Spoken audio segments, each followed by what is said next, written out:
Hello friends, welcome to our channel. Today we will discuss about brain tumor, especially in pediatrics. We see posterior fossa suboccupying lesion, a kind of ependymoma. So today we will cover a small introduction part, how we can define posterior fossa tumors, its epidemiology, molecular classification, how the pathology, and what might be the symptoms in posterior fossa tumor patient, how we can diagnose, what are the investigations for confirming the diagnosis, how we can manage, and I will share a case which I have seen in my experience, and we will conclude.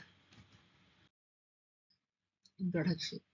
Approximately half of the central nervous system tumors that we see in children are posterior fossa suboccupying lesion. The posterior fossa suboccupying lesion means, what is posterior fossa area? It is an area that extends from the tendorium to the foramen magnum, and it contains most of the complex structures of the brain which regulate our vital functions such as respiratory control, cardiac control, etc. etc. There is a lot of technological advances in the molecular biology and in neuroimaging recently, which helped us to extend our knowledge, and that resulted in the decreased morbidity and mortality of these patients. So you can see here now to explain, like where is the tendorium. So there is a fold between the cerebral hemispheres. So from the tendorium to the foramen magnum is the posterior fossa tumor. And in this posterior fossa tumor, you can see the cerebellum, the brainstem, pons, fourth ventricle, and all those things. So the posterior fossa structures include cerebellum, pons, and medulla. So any kind of tumor that occupy here is the posterior fossa tumors. So I said there is some types of posterior fossa tumor, such as the medulloblastoma. So this medulloblastoma is a kind of tumor that arises in the cerebellum. So this is the cerebellum. Inside a lesion or inside a tumor is grown, and that is medulloblastoma. It is a very aggressive, fast-growing tumor, which is very deadly. And this is the fourth ventricle. No, in this fourth ventricle, on the floor of the fourth ventricle arises a tumor, or that is the ependymoma. And then this is continuing as spinal cord. This is the cerebral cortex. As I said earlier, most common five types of posterior fossa tumor is diffuse midline glioma, medulloblastoma, ependymoma, atypical rhabdoid-teratoid tumor, pilocytic astrocytoma. All these tumors are seen in pediatric patients, and medulloblastoma is the main type of tumor, or it stands in the first position, and ependymoma is in the fourth position. Medulloblastoma is a metastatic tumor. It is aggressive in nature, and it can spread to other parts, and sometimes the total excision is not possible because it will compress the brainstem, and it causes greater damage to the patient also. And ependymoma, it is we can't say it is aggressive, or it is a very um, a decent type of tumor. We can't say because there is some type classification in ependymoma, like ependymoma A and B. And a typical rhabdoid-teratoid tumor, it is also seen in children, especially in girls under 3 years of age. It is a rare kind of tumor. Now, pilocytic astrocytoma it is a benign tumor. Mostly it is seen as benign, and it has it's a good prognosis because since it is benign, the gross total excision of the tumor will help in a complete recovery. क्योंकि ये benign type of tumor है, इतना aggressive नहीं है, और ये tumour हमें रिसेक्ट करने के बाद हेल्थी सेल्स डेवलप हो जाएंगे और ज़्यादा प्रॉब्लमेटिक नहीं है, और बिनाइन नहीं है तो हमें कीमोथेरापी और रेडिएशन टाइप का ट्रीटमेंट की ज़रूरी नहीं पड़ रहा है. So that is why pilocytic astrocytoma is a tumor which has good prognosis. Definition. As I said earlier, it is the posterior fossa ependymoma. It is a type of brain tumor arising from the ependymal cells in the lower part of the skull, often affecting children, and it is located near the fourth ventricle. मैंने पहले भी बोल दिया था, जो fourth ventricle है, fourth ventricle का floor से अराइज होता है इस दिस काइंड ऑफ ट्यूमर्स, इसको हम एपेंडाइमोमा बोलता है. Sometimes it can also arise from the cerebellopontine ankle.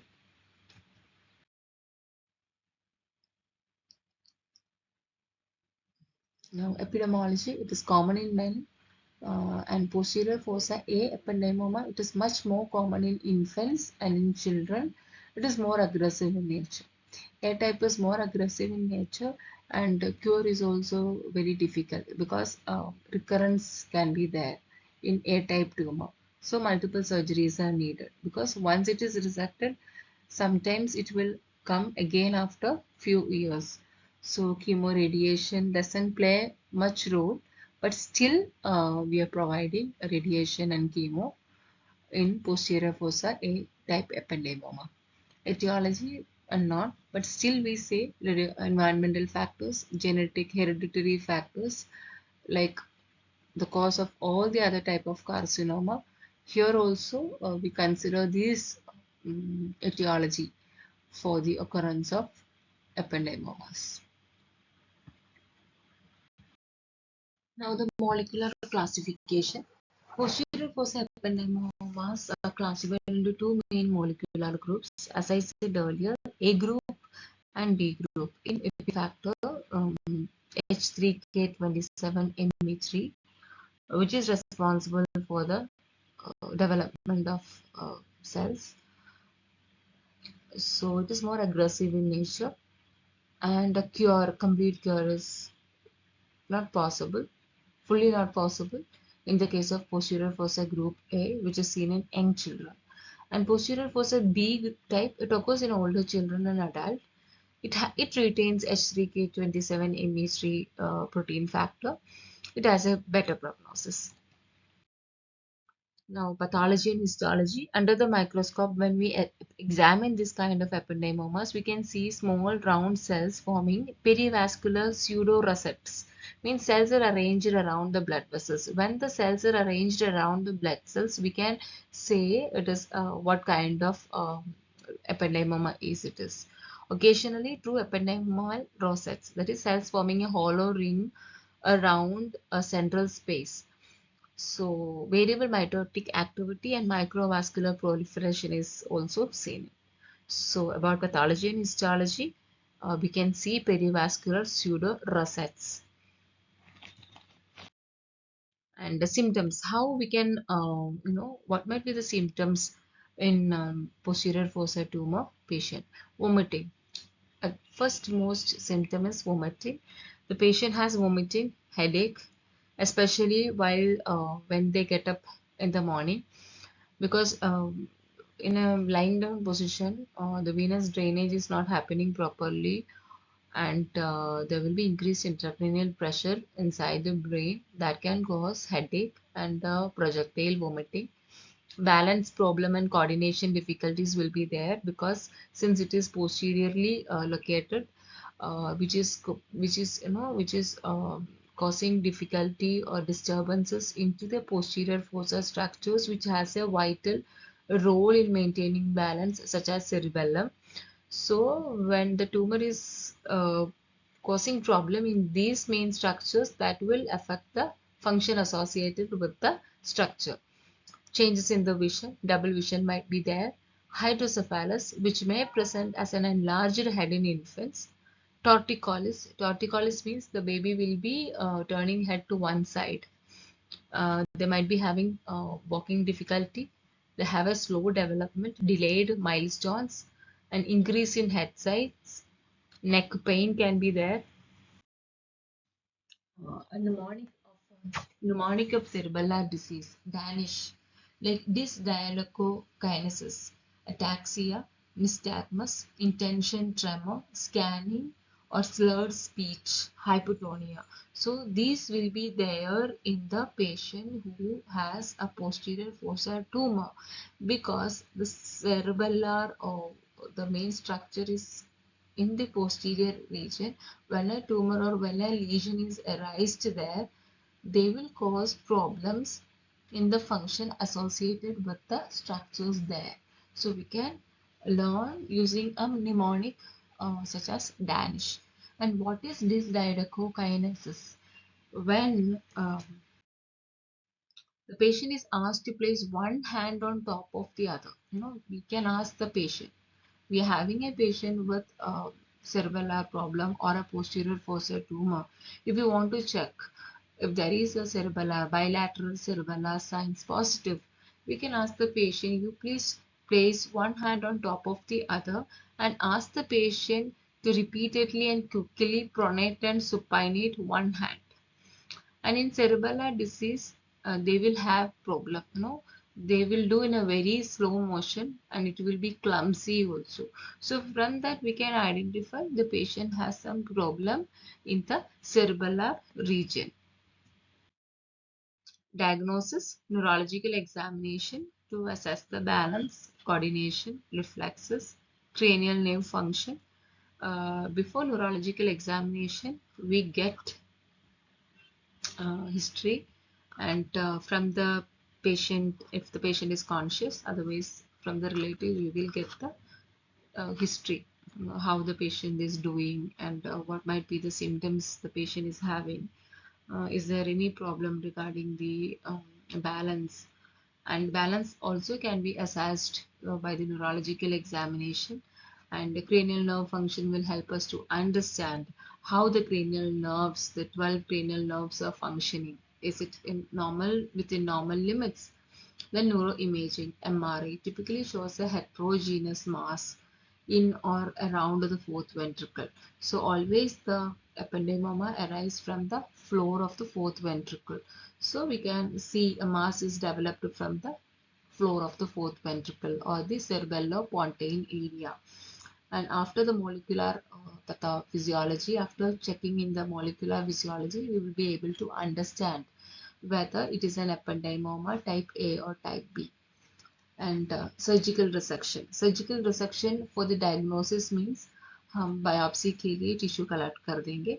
जो 10% below 10% सैम्पल हम जब निकालता है उसको हम सर्जिकल जो रिसेक्शन करता है उसको हम बोलता है biopsy. Then immunohistochemistry, molecular testing. We have to confirm what type of tumor it is. हमें जो subgroup भी पता करना है according to its placement, whether it is placed along the around the blood vessels. So we can identify ये ependymoma A type है क्या B type है.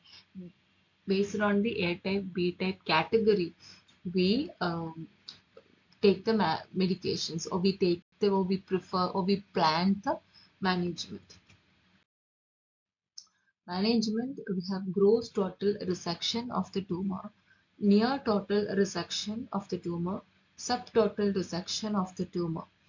And we have endoscopic surgeries, minimally invasive endoscopic surgeries. Like in gross total resection, what happens is वो tumour entire पूरी तरह वो हम tumour को निकाल रहे हैं without any without causing any harm to the vital structure. Sometimes we can only remove the tumor entirely if it is not compressing much towards the brain stem. It is not compressing much towards the brain stem.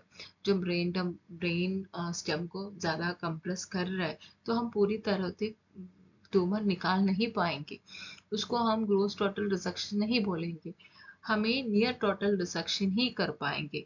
In near total resection what happens is tumour 90% हम remove करेंगे. 90% के बाद जो left over है उसको shrink करने के लिए इधर हमें रेडिएशन कीमो का सहारा चाहिए. And surgery with less reduction, जो हम मतलब एटलीस्ट 90% भी हम नहीं निकाल रहे, जो हम उसका वॉल्यूम ही कम कर रहे हैं, बस दैट इज सब टोटल रिसेक्शन बोलता है। 10% से कम टिश्यू हम ले रहे हैं, हम उसको हम बायोप्सी बोलता है। So once near total excision done, multiple surgeries का ज़रूरी पड़ जाता है, क्योंकि we there is no role for radiation or chemotherapy in ependymoma cases, but still we advise the patient to do all those things. But हम near total excision कर दिया, बाकी लेफ्ट ओवर्स है, उधर से रिकरेंस आने का चांसेस है। जो रिकरेंस आ गया उसके बाद हम फिर दोबारा सर्जरी करके रिसेक्ट करना पड़ेगा। तो इसलिए नियर टोटल एक्सिशन के लिए मल्टीपल सर्जरी समटाइम्स रिक्वायरमेंट हो जाता है। Surgical management like craniotomy and excision, midline posterior fossa craniotomy करते हैं, मतलब जो स्कल को आउट करके रिमूव करके ट्यूमर के तरफ जाएंगे और ट्यूमर एक्सेस कर देंगे, तो उसको हम craniotomy and excision बोलता है। Endoscopic surgery means it involves using an endoscope, flexible वाला with camera endoscope हम use करके we are introducing into the into the brain. So इसके लिए they will connect this into a monitor. So this tool allows the surgeons to navigate through the small incision. So small incision डाल के ये endoscope with a camera, a flexible tube with camera is introduced through these incisions to reach the tumor, and camera sends the images to a monitor so that the surgeon is guided. Surgeon को मतलब visualise हो जाएंगे, यार मुझे ऐसे ऐसे जाना है, मैं इधर तक पहुंच गई, अभी मैं इतना निकाल पाएंगे। तो it will, this monitor and this camera, this tube will help the surgeons to remove the tumor, and it is less pain, it is faster recovery है इसका, और स्मॉलर कट्स तो इन्फेक्शन कम है, ब्लड लॉस कम है, and shorter hospital से patient बहुत जल्दी रिकवर हो जाएंगे, अपना normal day to day life back आ सकता है जल्दी, ज़्यादा लेट तक ऐसे ही मतलब हीलिंग का बहुत ज़्यादा टाइम नहीं ले रहे। But sometimes it might be not possible, तो ट्यूमर का साइज बहुत ज़्यादा है, वो मतलब पूरी तरह नहीं निकाल रहे, तो समटाइम्स ओपन सर्जरी भी पड़ जाता है। पोस्ट ऑपरेटिव मैनेजमेंट, सर्जरी हो गई पेशेंट का पोस्टीरियर फोसा ट्यूमर का, जो मिड लाइन सब ऑक्सीपिटल का क्रेनियोटोमी करके ट्यूमर निकाल दिया, उसके बाद पेशेंट थोड़ा सेट होके we will make patient to receive in the intensive care unit, and we will make sure that the patient will get a care of for 24 to 48 hours.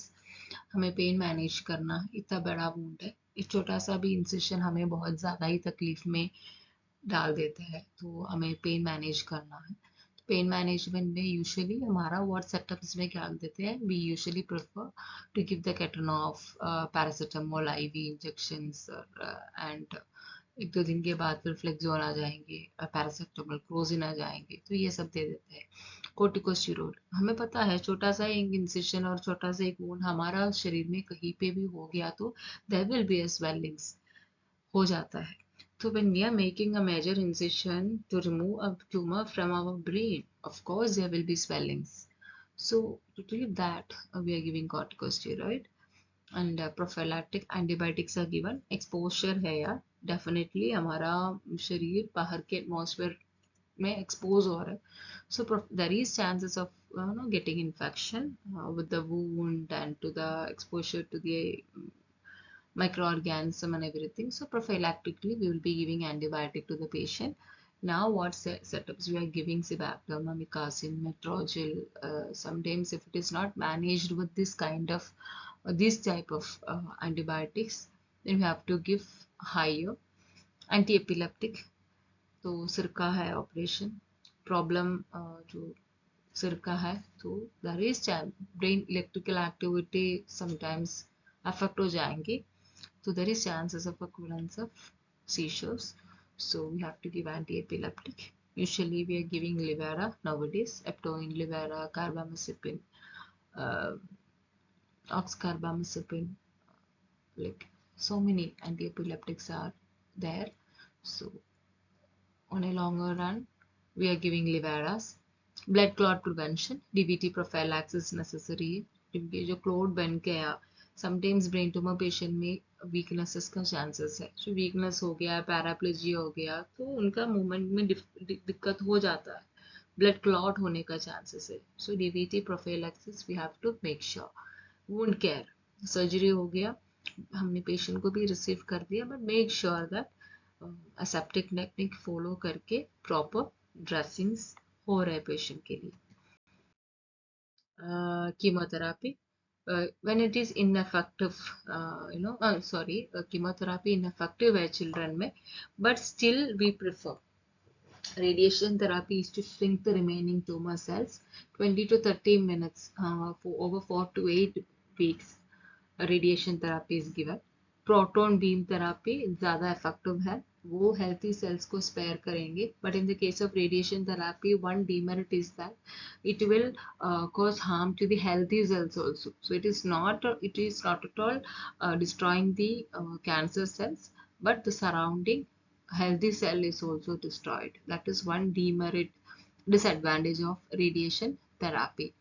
Proton beam therapy, it is effective. It will spare the healthy cells, and to spare healthy cells is necessary in the case of children, because healthy cells, because it is a time where their growth and development is happening. So any bad things happening to their healthy cells, it will affect their normal growth and development also. Radiation dose is 54 gyrus. It should not exceed 54 gyrus. So in nursing management, there is neurological monitoring. So prior, the first and the foremost thing that we have to do is the neurological monitoring, because that will help us to understand whether the patient is conscious or not. GCS हमें देखना बहुत ज़रूरी है. Patient को headache हुआ है, ICP increase हुआ है, आईसीपी इंक्रीज होने से वजह से पेशेंट का होश चले जाता है, तो ये पहला first and the foremost symptom है. पेशेंट कॉन्शियस नहीं है, रिवाइव नहीं होके सर्जरी के बाद नहीं आया है, उसका मतलब है तो पेशेंट को कुछ प्रॉब्लम है करके. सो न्यूरोलॉजिकल मॉनिटरिंग बहुत इंपॉर्टेंट है. आईसीपी इंक्रीज हो गया, कुछ ब्लीड हो रहा है अंदर से, ये सब चीज़ से पेशेंट को बेहोश होने का और कॉन्शियसनेस रिगेन नहीं हो जाएगी पेशेंट में, तो मॉनिटर करना जीसीएस. पेन मैनेजमेंट, इतना बड़ा इंसिशन है and you have to give pain management. The patient might be in a very severe intense pain, so हमें पेन मैनेजमेंट करना ही करना है. We have to give in our ward setups, हम जो देता है केटनोव है, परपैलगन है. जब ऑरली स्टार्ट हो जाता है, after 2-3 days we will give Flexon, rosin. So ये सब हम पेन मैनेजमेंट में हमारा सेटअप्स में दे देते हैं. And incision and wound care, incision and wound care भी बहुत ज़रूरी है. इन्फेक्शन प्रिवेंट करना है, प्रॉपर वुंड केयर बहुत ज़रूरी है. Under aseptic technique, make sure that dressing is done with proper solutions. And nutritional support, heal होना है, प्रोटीन का ज़रूरी बहुत ज़्यादा है. So we have to make sure that the patient is getting adequate protein so that the healing is happening properly or not. And we have to give information to the patient to eat what all things, so that at their home also we can have a faster recovery. Activity and mobility, ऐसे नहीं है the patient का यार बहुत बड़ा surgery हो गई, अभी एक तो महीने में घर से और बिस्तर से उठेंगे ही नहीं, ऐसे सिचुएशन और सिनेरियो ही नहीं है. ईवीडी आउट हो गई, ईवीडी थे पेशेंट को, रोमोवैक थे पेशेंट को, and the patient was having lines like Foleys थे, ये सब आउट हो गया. And make sure that the patient ambulated well at the time of discharge. Make sure that the patient activity अच्छा से हो रहा है. और कुछ पैराप्लीजिया है, कुछ हेमीप्लीजिया है, we have to give, there is physiotherapist available in our setups, so they will also come and guide them. जो activities है, exercises है, ये सब वो लोग भी दे देते हैं.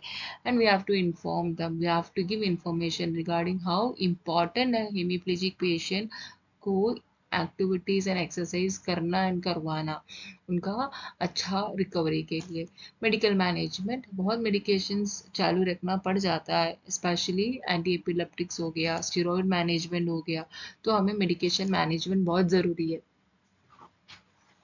And emotional support. Sometimes what happens इस पेशेंट क्या है, इमोशनली वीक हो जाता है। वो चल के आया ऑपरेशन के लिए, they didn't have any problem in walking, और sometimes in most of the cases it is not necessary that the patient has a hemiplegia or something like that. So after the surgery all of a sudden no they have decreased power, hypotonia हो गई, ataxia type का हो गई, तो वो बहुत emotionally and mentally disturb हो जाता है। So as a nurses and as a medical professional we have to give emotional support to the patient so that they will get a strength to face all these challenges in their life। Radiation and chemotherapy का support के बारे में बताना है, कहाँ आना है, कितने टाइम के बाद बायोप्सी का रिपोर्ट आएंगे, वो दिखाना पड़ जाता है। बायोप्सी के रिपोर्ट के अनुसार हम डॉक्टर डिसाइड करेंगे क्या टाइप का अभी आगे ट्रीटमेंट कैसे होएंगे। तो ये सब इंफॉर्मेशन हमें उनको देना होता है। Rehabilitation coordination, sometimes posterior fossa form syndrome आ जाता है। पोस्टीरियर फोसा सर्जरी के बाद पेशेंट म्यूट हो जाएंगे, इरिटेबल हो जाएंगे, मूड चेंजेस हो जाएंगे, and they they are not able to produce और understand their speech. So that time physical speech therapy का बहुत ज़्यादा ही इम्पोर्टेंस है। तो उसके बारे में बताना है, रिहैबिलिटेशन सेंटर्स में के बारे में भी इंफॉर्मेशन देना होता है। सीजर प्रिवेंशन, हमें पता है जब ब्रेन एक्टिविटी डिस्टर्ब हो जाता है तो सीजर्स का चांसेस है। तो सीजर प्रिवेंशन के लिए जो मेडिकेशंस है वो बहुत ज़रूरी है, रोज़ सेम टाइम में, ऑलमोस्ट सेम टाइम में रोज़ खाना, कभी भी वो अपने आप बंद करना नहीं है। और एक बार सीजर आ गया हमें क्या क्या प्रिपरेशन करना है, उस टाइम जो है एनवायरनमेंट में क्या सेफ्टी मेक श्योर करना है, पेशेंट का खुद का जो एस्पिरेशन प्रिवेंशन कैसे करना है, कुछ इंजरी प्रिवेंशन कैसे करना है, और कहीं जो पब्लिक में क्राउड में जा रहा है तो मेक श्योर करेगा उनके पास एक टैग हो जाएंगे, अदरवाइज एक आईडी है उनके पास, जो कभी भी बाहर जब एक सीजर एपिसोड आ गया तो जो सामने वाला बंदा को भी ऐसे एक इन्फॉर्मेशन मिल जाएंगे, यार इस पेशेंट इस मरीज को मतलब इस पर्सन को है दिक्कत। तो ऐसे ऐसे seizure prevention and seizure management बहुत एक वास्टी टॉपिक है, so we have to give information regarding that. DVT prophylaxis, activity नहीं है समटाइम्स, जो वीकनेस वाला पेशेंट को जो क्लॉट बनने का चांसेस बहुत ज़्यादा है, तो उसका प्रोफाइलैक्सिस के लिए क्या करना है, मेडिकेशन के बारे में जो क्लैक्सेंस है वारफारिन देते हैं, और प्लस क्या एक्सरसाइजेस हम दे सकते हो। तो ये सब चीज़ से जो डीवीटी प्रोफाइलैक्सिस के लिए भी हमें बताना बहुत ज़रूरी है। कॉम्प्लिकेशन ऑफ सर्जरी है posterior fossa syndrome, infection and hydrocephalus. Posterior fossa syndrome मतलब पेशेंट म्यूट हो जाएंगे, otherwise it is called cerebral mutism syndrome. इसमें स्पीच एब्सेंट हो जाने के चांसेस है, अदरवाइज रिड्यूस होने का चांसेस है। पेशेंट बहुत मूडी हो जाएंगे, इरिटेबल हो जाएंगे, उनका मसल्स का टोन कम हो जाएंगे, उनको कोऑर्डिनेशन डिफिकल्टीज हो जाता है। तो इस जब ये सब हो जाता है उसको हम एक टर्म में रिप्रेजेंट कर रहे हैं posterior fossa syndrome. And infection chances, कोई भी प्रोसीजर के लिए इन्फेक्शन का चांस ऑलवेज है। हाइड्रोसेफेलस, प्रॉपर ड्रेनिंग नहीं हो रहा है, तो इसलिए हाइड्रोसेफेलस मैनेज करने के लिए समटाइम्स जो हम ईवीडी प्लेस करके 2-3 दिन तो ईवीडी से ही ड्रेन वेन भी कर लेंगे, तो आईसीपी नहीं बढ़ेंगे। ये सब चीज़ें मैनेज करने के लिए एक वो है तरीका भी है, तो हाइड्रोसेफेलस है तो भी ईवीडी इंसर्शन वगैरह कर लेते हैं। तो ये कॉम्प्लिकेशन है पोस्ट ऑप में, ये फोसा सिंड्रोम होने का, इन्फेक्शन होने का और हाइड्रोसेफेलस का। So like mutism means complete loss of speech, otherwise decreased speech, dysarthria, और इनका क्वालिटी में, इनिशिएशन में सब फर्क आ जाएगा, और एक पर्सनालिटी में फर्क आ जाएगा। वो बहुत इरिटेबल और रेस्टलेस और अग्रेसिव और विथड्रॉल और बहुत रिजर्व्ड होने का चांसेस है। वो उनको है ना, मतलब मूवमेंट भी स्पॉन्टेनियस एक्टिविटी नहीं है, मूवमेंट नहीं है, वो बहुत डिप्रेसिंग सा एक माहौल हो जाता है उनके लिए, जो मरीज के लिए, खुद के लिए, अपने लिए। तो अनस्टेडी गेट, अटैक्सिया और टॉन कम होंगे, और Paidi distress, डिस्ट्रैक्टिबिलिटी, giggling, irritability, emotional अबेलिटी बोलता है इसको। तो ये सब चीज़ें हैं जो posterior fossa syndrome. We can discuss a case here, a patient admitted with posterior fossa suboccupying lesion. They had a query whether it is an ependymoma और medulloblastoma because दोनों के लिए symptoms almost same होता है, लेकिन जो molecular जो उनका वो सेल्स का डिफरेंशिएशन होता है जो हम स्लाइड्स में देखेंगे उसमें फ़र्क आ जाता है। तो इस सब चीज़ के लिए कंफर्मेशन के लिए तो फिर हम बायोप्सी तक वेट करना होता है। तो ये पेशेंट एडमिट हुआ है, उनका डिफिकल्टी इन वॉकिंग डिफिकल्टी थी 1 महीने के लिए, महीने से the patient had a walking difficulty and cerebellar signs positive थे, bilaterally cerebellar signs positive. Boy was irritable and he had a reduced activity and bilateral sign positive. Irritable थे, headache थे, ये सब थे उनका symptoms and they got admitted here for the further management. We already discussed in posterior fossa tumor, there will be difficulty in walking, imbalance problem, cerebellar signs will be there, and headache problem, irritable. So, these are the symptoms that we see in the posterior fossa tumors. And this patient had increased HCP also, hydrocephalus also was there. So, that is also a symptom. And the patient was on syrup Livera, anti-epileptic was giving, and for headache and pain, the patient was getting syrup PCM. So bilateral cerebellar signs was positive in the baby, and the baby had a score of E4, V5, M6. They have done a posterior fossa, MLS oil done, midline suboccipital craniotomy, plus gross total excision of the tumor done. And to manage the HCP, hydrocephalus, initially they had done a right frontal EVD. So frontally on Koch's point, EVD insertion was done so that the excess CSF is drained out. It is measured. It is a therapeutic management and it is a monitoring method also. How the ICP is and how the CSF is. Is there any infection in it? That also can be understood by the CSF analysis. So the surgery done in this patient was right frontal EVD for hydrocephalus and a midline suboccipital craniotomy with gross total excision of the tumor. Posterior fossa SOL was done. After the surgery, the patient was on in ICU for 3-4 days, and the patient got Cibactam, amikacin, metrogyl antibiotic prophylactically, and acid got, and also pain management के लिए injection PCM and injection ketanol was received in our setup, and anti-epileptic injection Livera got for the patient. And to confirm whether there is any other hematoma or any bleeding after the surgery, they will do a post surgery CT after 3-4 hours. It was also done. It was normal. And later on, EVD is clamped and removed.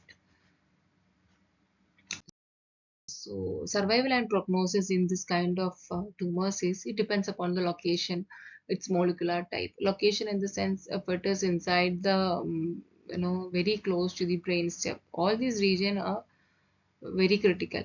So the tumor is aggressive and it is compressing the brainstem very dangerously. Then we can't remove or we can't resect the tumor entirely. The doctor can't resect the tumor entirely because if we cause any harm to the brainstem, the respiratory system is gone.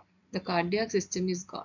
The respiratory system gone means the patient might be on ventilator for the rest of his or her life. So we can't take a risk. So it depends upon the location. And in molecular type, as I said earlier, whether it is an A type or B type, that will matter. Surgery performed, whether it is a gross total, whether it is a near total or subtotal. In subtotal, near total, there is chance of reoccurrence. When reoccurrence happens, we have to open it and again the surgery should be done. So multiple times doing a surgery, it all will affect the patient prognosis, the survival in the rest of their life. For childhood intracranial ependymoma, overall 5-year overall survival rate it is 81%. It drops to 68% at 10 years. So to conclude, pediatric brain tumors are the most common. Half of the tumors we seen in the pediatric is pediatric posterior fossa type of tumors, and it is a leading cause of death in the patient's population.